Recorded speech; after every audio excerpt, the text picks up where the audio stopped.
Amen. Amen. La fois passée, nous avons parlé sur... C'était sur quoi? La conquête pour le rachat de l'humanité. Et là, ce n'était qu'une introduction. Mais aujourd'hui, nous allons poursuivre. Le petit sous-thème dans la conquête sur le rachat, nous allons parler sur l'œuvre salvatrice de la croix. L'œuvre salvatrice de la croix.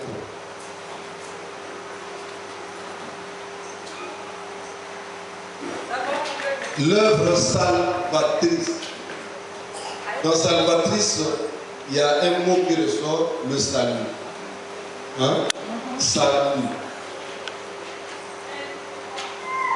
L'œuvre salvatrice de la croix.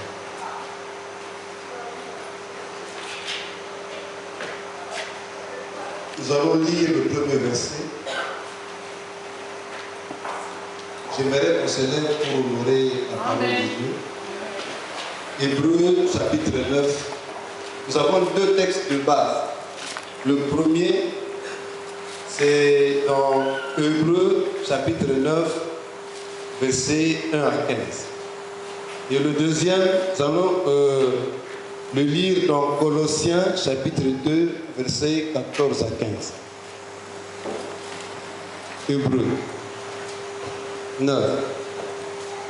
Je lis la parole du Seigneur. Amen. La première alliance avait elle aussi ses ordonnances relatives au culte et son sanctuaire terrestre. En effet, un tabernacle avait été installé. Dans la première partie, appelée le lieu saint, se trouvait le chandelier, la table et les pains de proposition. Puis derrière le second voile se trouvait la partie appelée Saint des Saints. Elle contenait un brûle-parfum en or et l'arche de l'alliance, entièrement recouverte d'or, dans laquelle il y avait une urne d'or contenant la manne, ainsi que le bâton d'Aaron qui avait fleuri et les tables de l'alliance. Au-dessus de l'arche se tenaient les chérubins de gloire, couvrant de leur ombre le propitiatoire. Il n'y avait pas lieu d'en parler maintenant en détail. Tout cela ainsi disposé, les sacrificateurs entrent en tout temps dans la première partie du tabernacle lorsqu'ils accomplissent les cérémonies du culte. Mais dans la seconde, seul le souverain sacrificateur pénètre une fois par an, non sans y présenter du sang pour lui-même et pour les fautes du peuple. Le Saint-Esprit montrait par là l'accès du Saint des Saints n'était pas encore ouvert, tant que le premier tabernacle subsistait. C'est une figure pour le temps présent. Elle signifie que le don et sacrifices présentés ne peuvent mener à la perfection. Sous le rapport de la conscience, celui qui rend ce culte, ce sont là des ordonnances charnelles relatives seulement à des aliments, des boissons et divers ablutions, et imposées jusqu'à un temps de réforme. Mais Christ est venu comme souverain sacrificateur des biens à venir. Il a traversé le tabernacle plus grand et plus parfait qui n'est pas construit par la main de l'homme, c'est-à-dire qui n'est pas de cette création. Et il est entré une fois pour toutes dans le sanctuaire, non avec le sang des boucs et des veaux, mais avec son propre sang. Amen. C'est ainsi qu'il nous a obtenu une rédemption éternelle. Car si le sang des boucs et des taureaux et la cendre d'une génisse qu'on répand sur ceux qui sont souillés, les sanctifie de manière à purifier la chair, combien plus le sang du Christ, Amen, qui par l'Esprit éternel s'est offert lui-même sans tache à Dieu, purifiera-t-il notre conscience des œuvres mortelles pour que nous servions le Dieu vivant. Voilà pourquoi il est le médiateur d'une nouvelle alliance, avec une mort ayant eu lieu pour le rachat des transgressions commises sous la première alliance, ceux qui sont appelés reçoivent la promesse de l'héritage éternel. Amen. Amen. Asseyez-vous. Merci. Et c'est pour cela qu'il est le médiateur d'une nouvelle alliance, afin que la mort étant intervenue pour le rachat des transgressions commises sous la première alliance, ceux qui ont été appelés reçoivent l'héritage éternel qui leur avait été promis. Alléluia. Alléluia. Ne soyez pas distraits. Les gens qui sont distraits, vous n'avez pas passer par là. Suivez la parole de Dieu. Même si vous avez des problèmes, mais sachez que Christ est annoncé. Et ce Christ est annoncé, c'est plus grand que toutes choses qu'on peut recevoir. Amen. Parce que Christ vous apportera bénédiction de toutes choses que vous cherchez. Amen. Alléluia. Quand Jésus-Christ est venu sur la terre, il n'avait pas d'autre mission que racheter son peuple qu'il avait perdu dans le jardin. Et la fois passée, nous avons parlé de cette grande mission que Christ avait réalisée. Isaïe 61 nous dit, il est venu pour libérer les captifs, rendre libres les opprimés et publier une année nouvelle de la grâce de l'Éternel. Alléluia. Amen. Et le plus grand prophète de tous les temps, Jean-Baptiste, quand il a vu Christ, qu'est-ce qu'il avait dit? Voici l'agneau de Dieu qui ôte le péché du monde. Ça, c'est le plus grand prophète de tous les temps. Parce qu'il y a eu des prophètes, mais Jean-Baptiste est plus grand. Pourquoi? Parce que lui, il n'a pas prophétisé sur la venue du Christ. Esaïe a prophétisé. J'ai vu tout le monde là, les prophètes, ont prophétisé sur la venue. Mais c'est Jean-Baptiste qui a présenté Christ devant le monde. Alléluia. Amen. Le plus grand. Même Jésus-Christ a reconnu que Jean-Baptiste est plus grand de tous les prophètes. Alléluia. Amen. Parce qu'annoncer et présenter sont deux choses différentes. Alléluia. Parce que les autres ont voulu, la Bible dit quoi? Ils ont voulu même voir, participer au temps du Christ. Mais Dieu a dit ceci, que cette occasion ne vous sera pas donnée parce que ce n'est pas, ça ne concerne pas votre temps. Alléluia. Mais Jean-Baptiste a eu l'occasion de voir Christ et le présenter devant le monde. Amen. Amen. Voici l'agneau qui ôte le péché. C'est-à-dire que la grande mission que le Seigneur a faite sur la terre, d'abord, c'est libérer le peuple sur le péché. Libérer le peuple sur la prise du monde ténèbres qui est le diable. Parce que le diable, c'est lui le père du mensonge. Le diable, c'est lui le père. C'est lui qui a pris le monde entier entre ses mains. Et on devrait le délivrer le peuple devant, dans le main de diable. Et ce jour-là, le Seigneur est venu et il a accompli cette grande mission. Alléluia. Alléluia. Dansons parler tous ces cris. Jean a dit ceci. À tous ceux qui l'ont reçu, ils ont eu le pouvoir de devenir enfants de Dieu. Bien aimé, on n'est pas enfants de Dieu. Ça, c'est dans Jean chapitre 1, verset 11, en descendant. On n'est pas enfants de Dieu. Mais enfants de Dieu, on le devient. Nous sommes des hommes créés par l'image de Dieu secret. Mais quand nous ne sommes pas avec cette étiquette de l'enfant de Dieu. Non, nous sommes des hommes de Dieu. Moi je pense. Nous sommes des femmes de Dieu, des hommes de Dieu, bien sûr. Mais enfants de Dieu, on le devient. Parce que la Bible dit à tous ceux qui l'ont reçu, pour être appelé enfant de Dieu, il faut recevoir Jésus-Christ dans sa vie. Si vous ne le recevez pas, bien aimé, vous n'êtes pas enfant de Dieu. Même si vous venez ici, même si vous faites croire, mais d'abord, pour que vous puissiez avoir accès au royaume, pour que vous puissiez avoir accès à ce nom-là, à ce grand nom-là d'enfant de Dieu, vous devez d'abord accepter Jésus-Christ comme votre Seigneur et votre Sauveur. Ça, c'est le passe la Bible. C'est votre passe dans la Bible. Parce qu'avant d'aller dans cette cité, parce que Pierre a dit, vous êtes un royaume de sacrificateurs. Vous êtes une race élue. Vous êtes une nation sainte. Vous êtes un peuple mis à part. Mais avant que vous soyez mis à part, afin que vous soyez dans ce groupe-là de sacrificateurs, afin que vous puissiez entrer dans ce royaume, dans ce nouveau royaume-là, afin que vous puissiez entrer dans cette cité, nouvelle cité que Dieu a créée, vous devez avoir un passe. Et ce passe-là, c'est ce nom-là, d'enfant de Dieu. Quand on est enfant de Dieu, c'est à ce moment-là qu'on peut avoir accès. Alléluia. Amen. Alléluia. Amen. À tous ceux qui l'ont reçu. As-tu reçu Jésus-Christ comme ton seul Seigneur et Sauveur? Alléluia. Amen. Parce que c'est une identité. Ce n'est pas seulement un nom, mais c'est une identité. Être enfant de Dieu, c'est une identité.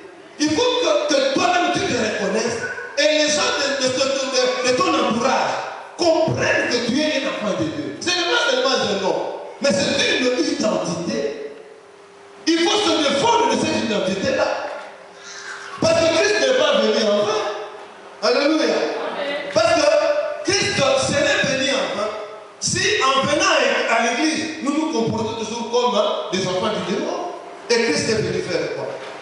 Et toi, qu'est-ce que tu viens faire à l'église? Qu'est-ce que tu viens faire? La Bible dit, ne nous privons pas de la grâce de Dieu. Parce qu'il y a des gens qui se privent de la grâce. Au moment où nous sommes encore là, au moment où la grâce est encore là, bien aimé, il faut en profiter. Parce qu'un jour, ce ne sera pas comme ça. Bien aimé, l'enlèvement est certain. Yes. Nous vous disons vrai. Qu'on le veuille ou pas, l'enlèvement est certain. Nous allons nous réveiller un jour comme ça. C'est fini. C'est fini. La trompette sonne, c'est fini. Et tous ceux qui ont le Saint-Esprit comprendront et croiront. Et ils sauront que demain, aujourd'hui, quelques minutes après, il y aura l'enlèvement. Moi, je ne pense pas qu'un mari qui vient prendre son mari et sa femme plutôt en mariage ne dise pas à sa femme que je viens demain. Hein? Mais moi, je pense que tout est préparé d'avance.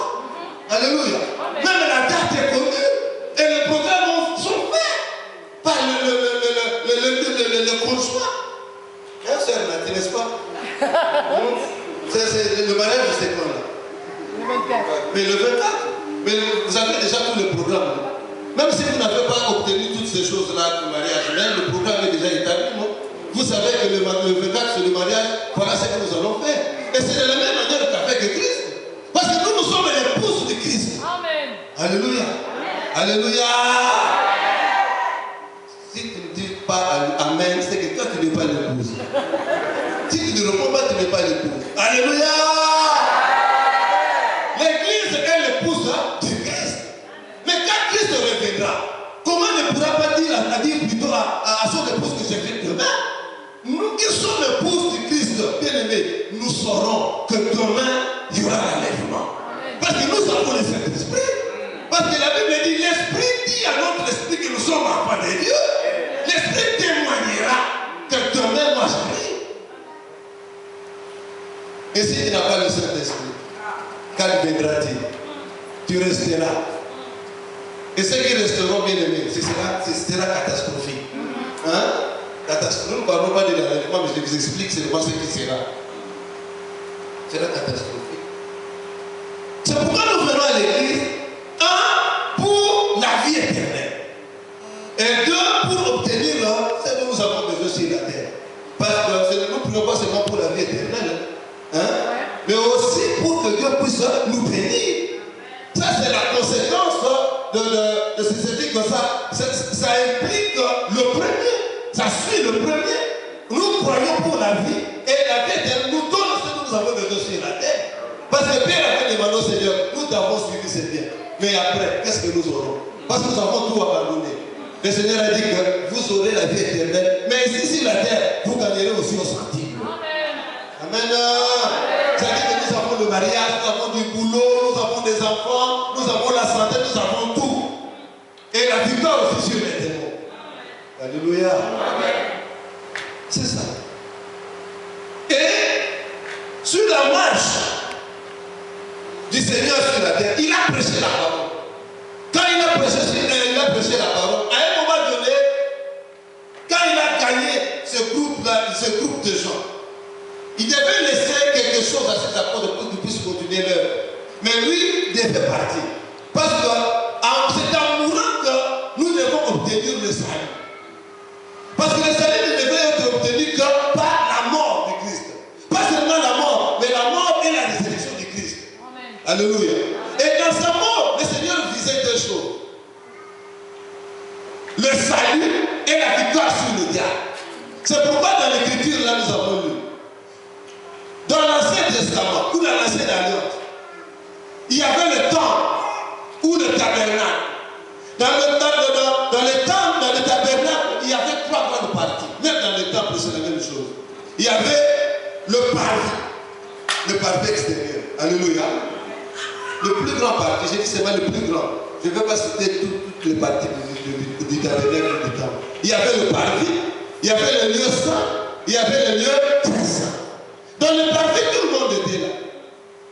Tout le monde devait participer dans le parvis sans problème. Le peuple, c'était la partie populaire, la partie du peuple.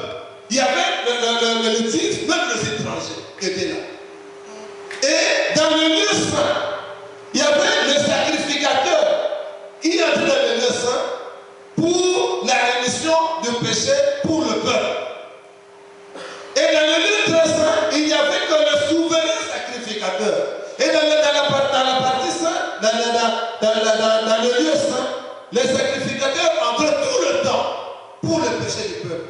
Mais dans le lieu très saint, les souverains sacrificateurs n'entraient qu'une seule fois par an.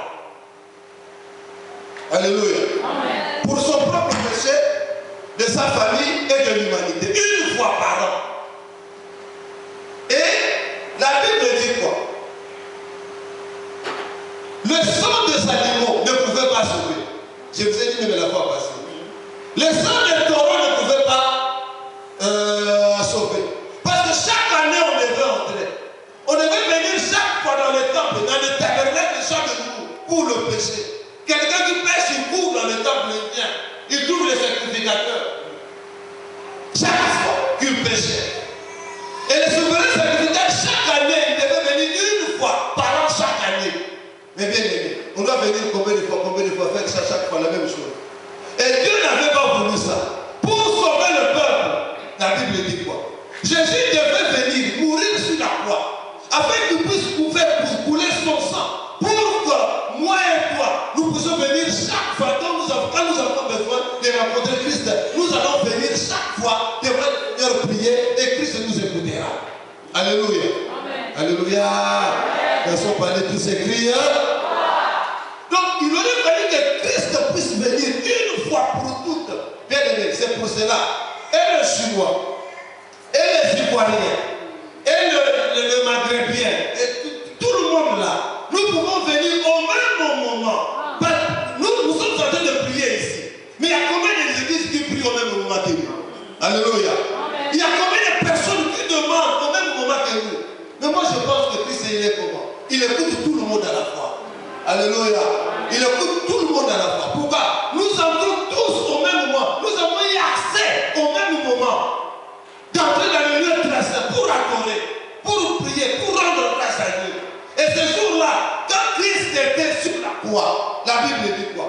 Dans le temple, quand Jésus est arrivé là, la Bible dit, entre le lieu saint et le lieu très saint, il y avait un voile. Et tout le monde ne pouvait pas voir ce qui se passe dans le lieu très saint. Alléluia.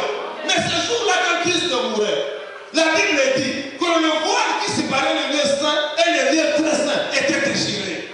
Alléluia.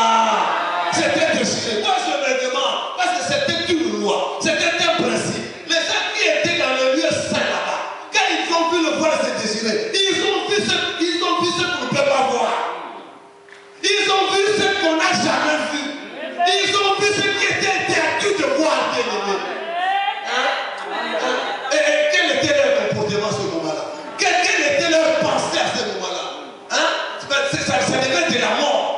Parce que vous ne pouvez pas voir le livre. Parce qu'il n'y avait que le souverain sacrificateur qui devait entrer dans le lieu très saint. Mais ces jours-là, ils ont eu l'occasion de voir l'invisible. Ils ont eu l'occasion de voir ce qu'on ne peut pas voir, bien aimé.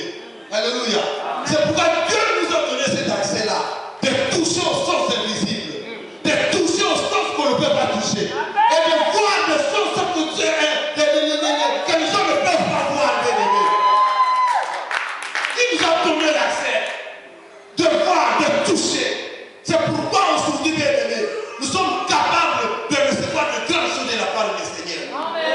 Alléluia. Nous ne sommes pas des simples hommes. Parce que nous avons cru à quelqu'un qui est capable de relever un défi. Qui est capable de ramener les âmes. Qui est capable de soutenir de grands projets, de grandes choses. Jésus-Christ de Nazareth, le Dieu de gloire. Alléluia. C'est pourquoi aujourd'hui, nous n'avons pas besoin de souverain sacrificateur. Si tu as un problème, tu viens, tu pries. Bien que les pasteurs soient là pour nous aider. Mais toi seulement dans ta chambre, tu peux prier Dieu. Alléluia.